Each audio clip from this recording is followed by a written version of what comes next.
मैं आनंद मांजरखेड़े Lord Buddha channel और Vidarbha TV की तरफ से आज नागपुर में दीक्षा भूमि में हमारे साथ है डायरेक्टर कबीर, जिन्होंने संविधान निर्माते डॉक्टर बाबा साहब आम्बेडकर ये पिक्चर बनाया है। 8 अप्रैल को पिक्चर का रिलीज़ है। हम आज लॉर्ड बुद्ध चैनल के दर्शकों के लिए उनकी मुलाकात दिखाने जा रहे हैं।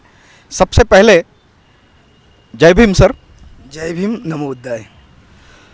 मेरा सबसे पहला सवाल है कि आपने जो विषय चुना है, ये विषय संविधान करते डॉक्टर बाबा साहब अम्बेडकर, आज हम जब यहाँ खड़े हैं पीछे संविधान देते हुए डॉक्टर बाबा साहब अम्बेडकर की प्रतिमा है। पीछे हम दीक्षा भूमि में है, जिन्होंने एक क्रांति, एक अलग तरीके की क्रांति इस देश में क्या पूरी दुनिया में किया है, इस बारे में आप हमें कुछ बताइए। सबसे पहली बात तो ये है कि ये देश जो चल रहा है ये सब डॉक्टर बाबा साहब अम्बेडकर के लिखे हुए संविधान से चल रहा है। पूरे वर्ल्ड के अंदर में जाना जाता है कि बाबा साहब अम्बेडकर का जो संविधान है वो सबसे ग्रेट है, सबसे बड़ा है। 395 कलमों के साथ में 12 परिशिष्टों के साथ, 22 परिशिष्टों के साथ में और 8 अनुच्छेद के साथ में जो ये बना है संविधान, और उसको लिखने के लिए जो बाबा साहब को 2 साल 11 महीने 18 दिन जो लगे और भिन्न भिन्न जगह पर जाना पड़ा। तो मैं तो ये बताना चाहूँगा कि संविधान लिखने की जो हमें जिम्मेदारी दी गई थी बाबा साहब जी को, तो उन्हें संविधान ना लिख सके ये भी कोशिश की गई और पहले संविधान सभा में उनको हटाकर वो पाकिस्तान और पूर्व पाकिस्तान और बांग्लादेश बनाकर बाबा साहब की संविधान सभा सदस्यता खारिज कर दी गई थी।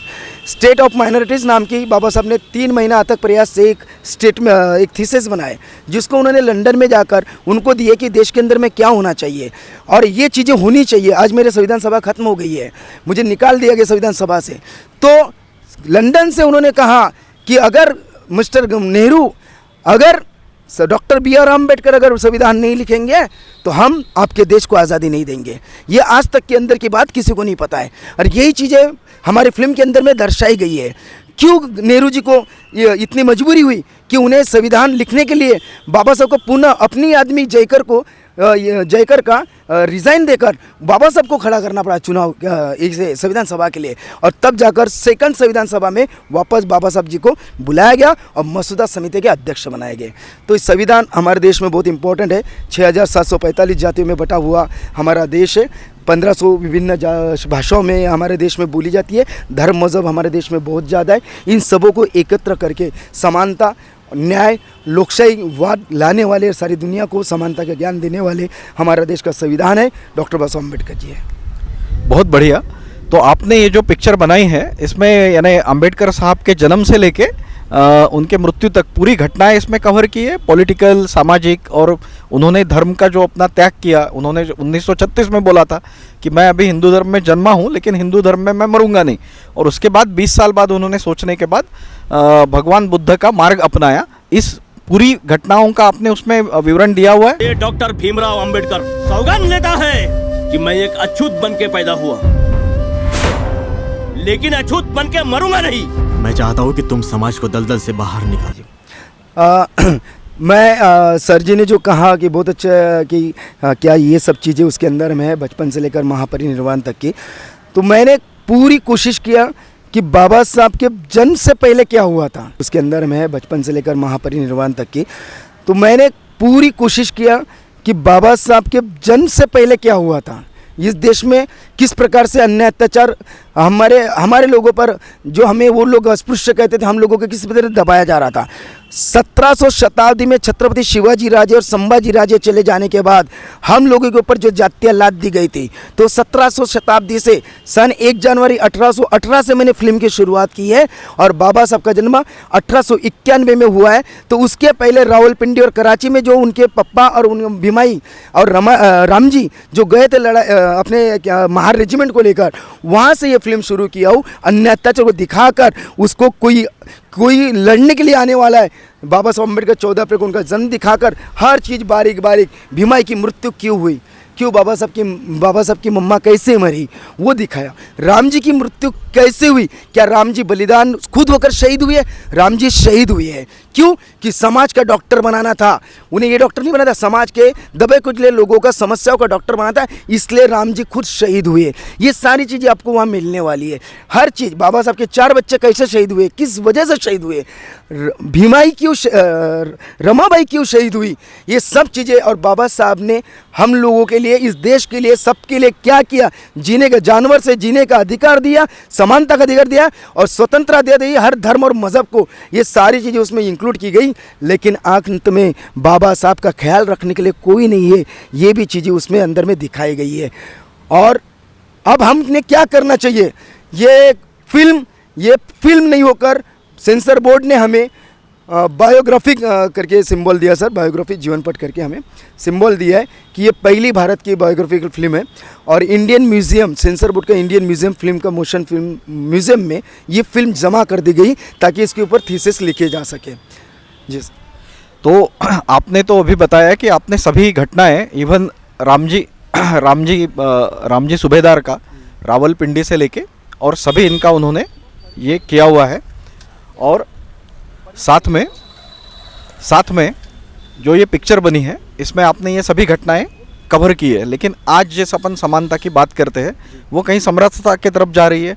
आज हम जो बातें करते हैं कि संविधान का ये है, वो पूरी तरह से नहीं आ रहा है। तो इसमें आप कैसे हमारे दर्शकों को बताएंगे कि आपने ये घटनाएं जो है, अभी जो 70 साल में जो अपने को संविधान मिला था जिसमें समानता, न्याय, ये सभी चीज़ें थी, ये इस पे नहीं आ रही है, और ये लाने के लिए अभी हम सभी बहुजन समाज के लोगों ने क्या प्रयास करना चाहिए? सर देखिए, मैंने बाबा साहब की जो सोच थी, उन्होंने जो सोचा है कि इस देश में हर तरीके से समानतावाद होना चाहिए, 1 man 1 vote 1 value equal to democracy, ये जो उनकी थिंकिंग थी, उन्होंने सही, सब कुछ सही किया। अब हम लोग अगर गलत है सर, तो उसमें बाबा साहब की तो गलती नहीं, संविधान तो हर किसी के लिए सेम है। मैंने इस फिल्म से सिर्फ इतना मैसेज देने की कोशिश की कि अथक प्रयासों से बाबा साहब अम्बेडकर ने 2 साल 11 महीने 18 दिन जो उन्होंने दिन रात भूखे प्यासे, कब दिन हुआ कब रात हुआ उनको नहीं पता था। क्यों? क्योंकि इस देश का नाम ऊंचाई तक जाए। तो वही उसी के तहत मैं चाहता हूँ कि हम लोग फिल्म देखने के बाद मैं देश के सभी नागरिकों से विनती करूँगा कि हमने समानता, स्नेह, प्यार, करुणामय, मैत्रीपूर्ण भाव हमने रखना चाहिए जो हमारे फिल्म में दिखाया गया है। और ये धर्म मज़हब के झगड़े ना हो। ये अभी जो फिल्म में आई थी, मैं उनका नाम नहीं लूँगा, बट उसमें जो एक अराजकता, ये धर्म ऐसा वो धर्म ऐसा, हमारे फिल्म में बिल्कुल नहीं। बाबा साहब बुद्धिज़्म को फॉलो करने वाले, तथागत बुद्ध इनके धम्म को पुनः जीवित करने वाले, धम्म क्रांति करने वाले, 2000 साल के बाद में पुनर्जीवित करने वाले, मैं मानता हूँ वो बोधिसत्व डॉक्टर बाबा साहब अम्बेडकर है। तो हम शांति की संदेश देने आए हैं सर, और हम यही चाहेंगे कि ये देश में जो भी ये अराजकता फैली, ये अराजकता ना फैले। जय भीम। पानी के बूंद के लिए तरसता ये गुलाम समुदाय, इसी वर्ग में जन्मा भीमराव सकपाल। हम क्या अस्पृश्य है? यही आपने जो अभी कहा कि बाबा साहब आम्बेडकर ने ये जो घटना दी थी हमें, तो वो इंसान ने सबसे बड़ा पढ़ा लिखा और सबसे कोलंबिया में जिनका नाम आता है और पूरे दुनिया का नंबर 1 का पढ़ा लिखा इंसान, जिसने बिना एक खून का बूंद गवाए एक तरीके से एक जन क्रांति घड़ाई है, यानी बनाई हुई है। तो ये करने के लिए वो ऐसे इंसान थे कि उन्होंने खुद का एक अपना घर बनाया था जिसमें उन्होंने सिर्फ किताबें रखी थी।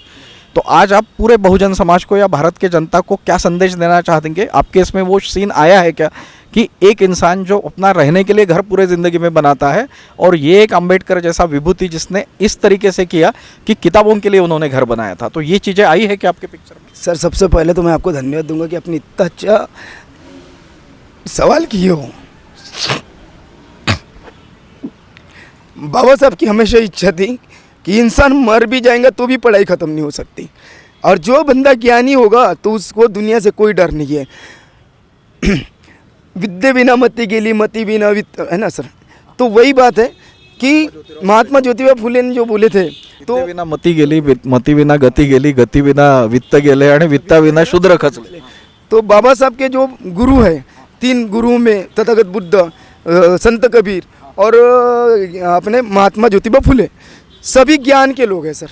तथागत बुद्ध ने भी ज्ञान के ये हैं, संत कबीर उन्होंने भी ज्ञान ही प्रस्तावित किया। कोई भी चित हो, पातर पूजे मिले हरि तो मैं पूजू पहाड़, ताती अबली चाकी अबली पीस खाए संसार, मतलब ज्ञान की बात की उन्होंने। महात्मा ज्योतिबा फुले ने ज्ञान की बात किया, बाबा साहब अम्बेडकर जी ने यही बोला कि भैया तुम मरते दम तक पढ़ो, तुम्हारे ये ज्ञान है ना एक समंदर की तरह है, ये आसमान की तरह है। हम लोग क्या हो गए हैं सर, अभी हम डॉक्टर बन गए, इंजीनियर बन गए, कलेक्टर बन गए, लेकिन हम 10 लोगों को अभी नहीं पढ़ा रहे। हम वो लोग हैं ना, जब पैदा होते हैं ना तो संघर्ष लेकर पैदा होते हैं, हम वो लोग हैं। तो हमारे लोग अभी जो डॉक्टर, इंजीनियर, वकील बने, उन्होंने की कोशिश करना चाहिए वो अपने एरिया के, अपने नगर के, अपने छोटे से कस्बे में 4 लोगों को पढ़ाने के लिए पैसा दे, शिक्षावृत्ति दे, उनको किताबें दे। जिस प्रकार से बाबा साहब ने खुद के लिए घर नहीं बनाए, लेकिन किताबों को रखने के लिए एक गृह बनाया गया है जिसका नाम राजगृह है, ठीक है। तो वो क्या संदेश था कि तुम्हें खाना कोई भी देगा, तुम्हें ज्ञान कोई नहीं देगा, इसलिए ज्ञान तुम्हें खुद अर्जित करना पड़ेगा। और जो ज्ञानी बने उन्होंने हर नगर में और कस्बे में 4 लोगों को ज्ञान देना चाहिए।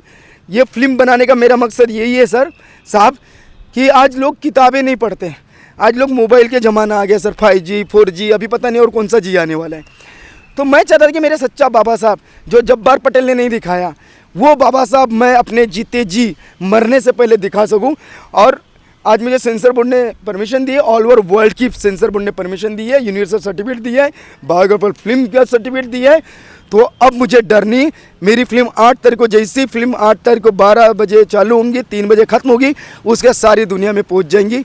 मेरा मिशन जो था वो यहाँ पर मेरा खत्म हो जाएगा। तपा और लड़ाई एक अकेला योद्धा, जब तक हम संगठित नहीं होंगे, संघर्ष नहीं करेंगे, तब तक हमें आजादी नहीं मिल सकती। मुझे और आपको एक जो सवाल पूछना है कि जैसे हमने अभी एक फोटोग्राफ देखा है, वो हमेशा आता है कि हमारे अंबेडकर साहब रमाई और नीचे एक बैठा हुआ सफ़ेद कलर का ऐसे एक कुत्ता है, और वो उनका यानी लेजर टाइम वाला ऐसे फोटोग्राफ है कि लाइफ में ये पढ़ाई करते थे 24/7, कि वो जब अमेरिका में पढ़ रहे थे तो ब्रेड साथ में ले जाते थे और लाइब्रेरी में ये करते थे, खाने के लिए उनके पास समय नहीं रहता था, वहीं वो ये खा लेते थे, और ऐसे करके उन्होंने ये ध्यान अर्जित किया। लेकिन उनके जीवन में भी ऐसे लाइटर मोड है, वो खुद वायलिन सीखने के लिए गए थे। यानी गांधी पिक्चर जो बनाया गया जिसको ऑस्कर मिला, उसमें गांधी जी के मृत्यु के वक्त वो दिखाया गया है कि वो वायलिन बजाते हुए ये कर रहे थे कि ऐसे इंसान का भी कोई जान ले सकता है। और उसके बाद ही शायद उनकी मन में ये कल्पना आई कि ये अभी के ये धर्म में जहाँ खून खराबा ही ये मानते हैं कि हमारा सत्व है, ये छोड़ के उन्होंने महात्मा बुद्ध का मध्यम मार्ग, महात्मा बुद्ध का सम्यक मार्ग अपनाया। तो ऐसे लाइटर मोड, ऐसे उनके लाइफ के जो कुछ अलग पहलू है, इसके ऊपर भी आपने फिल्म में कुछ शॉट्स लिए हैं? जी जी बिल्कुल, पूरे के पूरा जो आप बोल रहे हो वो सभी चीज़ें हैं। बट गांधी जी के मृत्यु के बाद में उन्होंने वायलिन बजाया, ये मेरे पढ़ने में नहीं है सर। मैं 10 साल के उनके पूरे किताबें थीसिस पढ़ा हूँ, लंदन के बेलिग्राम यूनिवर्सिटी से गोलमेज परिषद की थीसिस मंगवाया हूँ, क्योंकि सेंसर बोर्ड ने मुझे 19 पॉइंट पर रोका और 20 दिन तक मुझे सेंसर बोर्ड ने लेटर नहीं दिया था। गांधी अभी बाबा साहब अम्बेडकर जी जो वायलिन बजा रहे थे, उनको संगीत का बहुत अच्छा मतलब एक क्या बोलेंगे इच्छा थी, क्योंकि इतना बर्डन उनके ऊपर था। संगीत एक क्या होता है सर, मन को जोड़ता है, तो थोड़ा मन शांत होता है। बट बाबा साहब ने जब वायलिन सीखी तो वो 16 साल का लड़का था जिन्होंने वायलिन सीखा, तो बाबा साहब ने उनको गुरु माना था। दूसरी बात, वायलिन बजाया गया बाबा साहब ने तब जिस दिन इस देश का संविधान लिया गया, 26 नवंबर 1949। उस दिन बाबा साहब पहली बार घर में आकर वो वायलिन बजा रहे थे बाहर बैठकर। आप देखो अभी भी उसमें बाहर बैठकर अकेले में ऐसा वायलिन बजाते हुए दिखेगा सर। रत्तू ने पूछा कि साहब आज आप बहुत खुश लग रहे हो, तो उन्होंने कहा कि अब माँ राजा के पेट से राजा पैदा नहीं होगा, अब इस देश का गोर गरीब भी राजा बनेगा, इसलिए मैं बहुत खुश हूँ रत्तू करके। ये बात थी सर। और मुझे ये थोड़ा शूटिंग के बारे में पूछना है। आपने गोंदिया जैसे जो आखिरी डिस्ट्रिक्ट है, वो शायद हमारे 250 जो डिस्ट्रिक्ट है जिसमें गरीबी है या जो डिस्ट्रिक्ट में डेवलपमेंट नहीं हुआ है, ऐसे डिस्ट्रिक्ट में आपने 70% के आसपास शूटिंग किया, बचा हुआ 30% शूटिंग आपने फिल्म सिटी में मुंबई में किया। तो आप ये अनुभव बताइए कि गोंदिया जैसे डिस्ट्रिक्ट में आपने कैसे ये पूरा अचीव कर पाए कि आप 70% शूटिंग?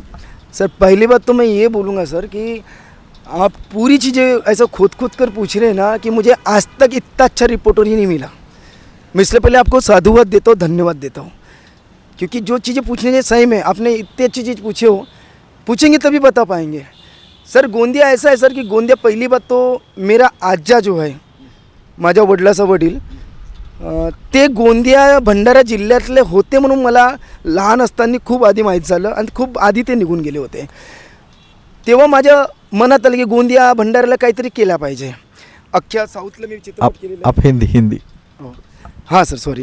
अख्या साउथला मैंने फिल्म किया हूँ, रांची में मैंने भोजपुरी फिल्म किया हूँ, मराठी की फिल्म में पूरे महाराष्ट्र में किया हूँ, यहाँ तक कि अभी हरियाणा में मैं भगत सिंह शहीद आजम भगत सिंह की फिल्म करने जा रहा हूँ. तो काफ़ी फिल्में किया, लेकिन जब मुझे खुद फिल्म बनाने का इच्छा हुई तो मैंने सोचा कि मेरा शहर जहाँ मेरे आजा वहीं से निकले, भले ही कमाने के लिए कहीं और आए, पूर्वज वहाँ से निकले, बट मुझे वो ऋण चुकाना था पहला. दूसरी बात सर कि गोंदिया भंडारा में ये बोला गया कि बाबा साहब को इन्होंने हराया, तो मुझे इस बात का बुरा लगता था कि मैं उस जगह का बीज हूँ, प्रतिनिधि हूँ, बीज हूँ. तो मुझे वो चीज़ कहीं ना कहीं उस चीज़ की जगह अभी ऐसा है कि भंडारा गोंदिया ने बाबा साहब अम्बेडकर की इतनी अच्छी फिल्म बनाई है जो पूरे जगत में चल रही है. ये चीज़ मैं बदलाना चाहता था, इसलिए मैं गोंदिया भंडारा को चुना साहब. और मुझे ये एक सवाल करना है कि हमने ऐसे बहुत बार सुना है कि जैसे एक बेनहर करके पिक्चर था जिसमें यीशु क्राइस्ट को उन्होंने हॉलीवुड में दिखाया गया था, लेकिन उनको पीठ पीछे से दिखाया था, चेहरा नहीं दिखाया था. लेकिन जो एक्टर ने वो काम किया था वो बाद में उसको आध्यात्मिक कन्वर्शंस आने लगे और उसने माना कि भाई मैं किसी आध्यात्मिक चीज़ को मानता हूँ, और वो जैसे यीशु ने भी अपनी जान शायद लोगों के लिए दी, ऐसे बोला जाता है. तो डॉक्टर बाबा साहब अम्बेडकर ने भी जो अपने लाइफ में पूरा ये किया, और वो पूरे जाने कायनात के जितने भी जाति धर्म के लोग हैं उनको एक सम्यक मार्ग दिखाने की उन्होंने कोशिश की है. तो क्या आपके पिक्चर में जो अभी आपके एक्टर्स हैं, अभी एक्टर्स और इनके बारे में लोग बोलते हैं, तो ये जो आपने पिक्चर बनाया है हमारे संविधान निर्माता डॉक्टर बाबा साहब अम्बेडकर के जीवन पे, आपके जो पूरा क्रू मेंबर है या आपके जो एक्टर्स है या आप खुद है, आपको कुछ ऐसे रिविलेशन आया कि अपन ने ये मार्ग पे चलना ही, यानी अपना खुद का तो उद्धार है, अपन बाकी लोगों का भी कर सकते? जी सर, ये बहुत पहले एक बार ऐसा हुआ था, 10 साल पहले की बात है. मैं धम्म क्रांति नाम का नाटक कर रहा था. उसके लिए मैं तथागत बुद्ध को मैंने पढ़ना शुरू किया था, भगवान तथागत बुद्ध को. तो मैं बाबा साहब को ज़्यादा पढ़ा बचपन से लेकर, लेकिन अब ड्रामा लिखना था, ये किसी के पेज थी. तो जब मैंने बुद्ध और उनका धम्म पढ़ा तो मुझे लगा गृह त्याग, घर का गृह त्याग करना चाहिए, परिवार को छोड़ना चाहिए, और मैं सही में छोड़ भी दिया था. और उसके बाद में फिर जो हाल हापिस्टा आदमी को हुई तो फिर वापस मैं अपनी लाइन में आया और मैं फिर बाबा साहब के ऊपर ही फोकस करने लगा, उनको रिसर्च करने लगा. बहुत बार उनके इसमें जाते जाते हम ट्रांस में चले जाते, उसको हम ट्रांस बोलते. तो हम ये वो पूरा दर्द वर्द वो आता है, बट बाबा साहब एक जीने का रास्ता बताते, जीने रास्ता छोड़ना नहीं. परिवार, बाबा साहब की जो एक लाइन है सर, उसमें आपको जवाब मिल जाएगा कि सबसे पहले खुद का विकास करो, फिर अपने परिवार का, फिर उसके बाद समाज का. हर आदमी अगर ऐसा करेगा तो एक दिन पूरे देश का विकास होगा. और इसी मूल मंत्र को मैंने फिर अपने इसमें डाल दिया कि मैं पहला खुद विकास करूं, अपने परिवार को भूख प्यास उनकी मिटा सकूं, उनका शिक्षण देख सकूं, फिर हम समाज का देख सकते. हर जात और धर्म वाले ने ऐसा किया तो ये होगा.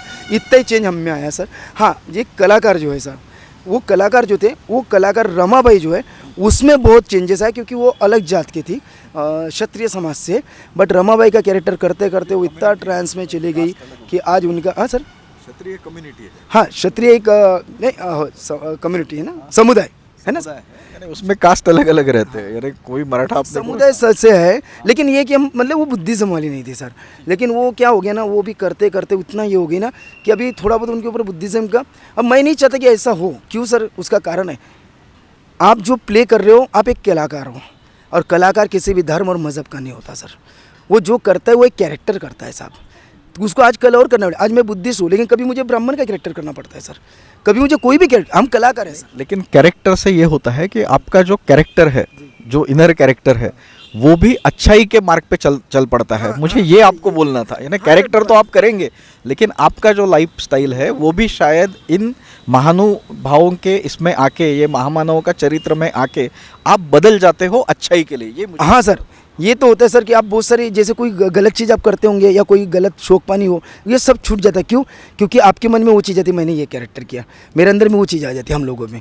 तो ये होता है सर, बदलाव आता है, काफ़ी बदलाव आता है आपके रहन सहन में, आपके सोचने में, है ना, आता है सर बदलाव. अब मेरा आखिरी सवाल आपसे ये है कि मुक्ति कौन पथे करके पूछा गया था, तो ये अंबेडकर साहब का सम्यक मार्ग है या 22 प्रतिज्ञाएं उन्होंने जो ली थी वो इसलिए ली थी कि अभी जो 21वां शतक है, हम 18वें शतक की हम जब बात करते हैं तो युद्ध से प्रॉब्लम सॉल्व किए जाते थे. 19वें शतक में भी वही होता था. 20वें शतक में तो हमने 2 महायुद्ध देख चुके.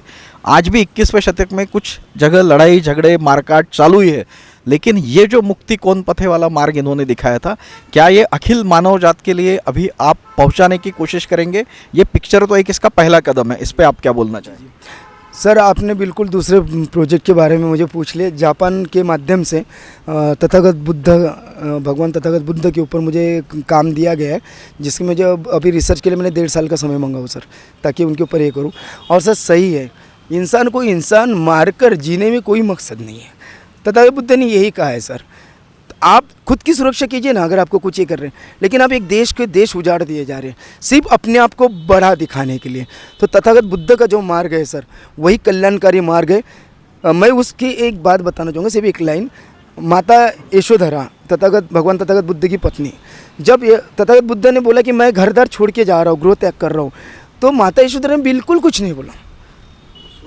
नहीं, उठे थे सर, उठे थे। बच्चा रो रहा था, बच्चा ने भी बोला, उनके साथ बात हुई। बच्चे ने बोला, बच्चे नहीं 2 या 2.5 साल का था सर, छोटे थे, लेकिन तोतली भाषा में बोले। बुद्ध और इस धम्मा में वो लिखा है, अब बाबा साहब अम्बेडकर जी का किताब है, उसी की बात कर रहा हूँ। उसमें एक लाइन है सर कि यशोधरा ने बोला उनको कि जा रहे हो तो मानवता के कल्याण का मार्ग प्रशस्त करके आइएगा, अन्यथा अपना मुखमंडल मत दिखाइएगा। और यही बात जब तथागत बुद्ध लौट कर आते हैं, तब तथागत बुद्ध उनको बोलते हैं यशोधरा को कि कभी कभी मेरे पैर डगमा रहे थे, मैं हर बार सोच रहा था कि मैं लौट कर आऊँ, लेकिन तुम्हारी वो बातें कि जा रहे तो मानव कल्याण का मार्ग प्रशस्त करके आइए, अन्यथा अपना मुखमंडल मत दिखाइए, मुझे हिम्मत दे रही थी। और वो कौन सा है सर? मध्यम मार्ग। तो किसी भी चीज़ को तो मैं चाहता हूँ ये शांति का जो मार्ग है सर, भगवान बुद्ध का जो मार्ग है सर, किसी भी धर्म और मज़हब ने जात लड़ाई झगड़ा नहीं सिखाया। ये हमारे अंदर के जो शैतान है वही ये करता है साहब। और ये मेरा अगला कदम रहेगा सर, जो आपने बोले हैं। तो मैं आनंद मांजरखेड़े आप सभी से विदा लेता हूं। कबीर साहब ने हमें बहुत अच्छी तरह से बताया कि संविधान निर्माता जो डॉक्टर बाबा साहब अम्बेडकर पिक्चर अभी इन्होंने डायरेक्ट की हुई है, उनके तरफ से हम लॉर्ड बुद्धा चैनल के सभी दर्शकों को ये विनंती करते हैं, ये सुझाव देते हैं कि आपने 8 तारीख से सभी सिनेमाघरों में, जो करीब 100 सिनेमाघरों में प्रदर्शित होने वाली है, आपको हाउसफुल का बोर्ड वहाँ पे सबसे सामने लगाना है। और आखिरी में फिर से कबीर साहब एक आपको सबको दरख्वास्त करना चाहते हैं, मैं इनको दरख्वास्त के लिए देता हूँ। जय भीम। हमारी फिल्म जो है संविधान निर्माता डॉक्टर बाबा साहब अम्बेडकर, उनको थिएटर तक अवेलेबल नहीं होने दिया जा रहा था। पहले RRR की वजह से नहीं दिया जा रहा था, अब KGF आ रही है 14 अप्रैल को, इसकी वजह से भी हमको 14 अप्रैल को थिएटर में आपकी फिल्म उतारनी पड़ेगी, ऐसा बोला जा रहा है। मैं आप सभी से विनती करता हूँ, अगर ये 8 अप्रैल से 13 अप्रैल तक हमने इस फिल्म को हाउसफुल करा दिए, जय भीम के नारे लग गए थिएटर के अंदर में, तो यकीनन जिस दिन बाबा साहब का जन्मदिन है उस दिन कोई KGF नहीं लगाएगा। बाबा साहब के सम्मान में ये फिल्म वापस थिएटर के अंदर में रहेगी। हर जिले, हर कस्बे, हर शहर को मैं विनती करता हूँ कि आप ये फिल्म अवश्य देखना चाहिए। और जहाँ बाबा साहब ने धम्म दीक्षा ली, मैं आज यहाँ हूँ और मुझे यहाँ से लॉर्ड बुद्ध चैनल ने ये मौका दिया, मैं इनका बहुत बहुत तहे दिल से शुक्रिया अदा करता हूँ। जय भीम, नमो बुद्धाय। तो ये थे कबीर साहब, और आज मानव मुक्ति पथ मार्ग जिन्होंने प्रशस्त किया डॉक्टर बाबा साहब अम्बेडकर ने, उनके दीक्षा भूमि से मैं आनंद मांजरखेड़े सभी दर्शकों को मेरा जय भीम, जय जिजाऊ। चल रे मेरे दलित भाई, पुकार है भीम राही, रण संग्राम बिगुल बजा, पानी का है ये लड़ा। जिसे कभी पाठशाला में बैठने नहीं दिया, वही विद्यार्थी 500 विश्वविद्यालय जितना बुद्धिमान बना।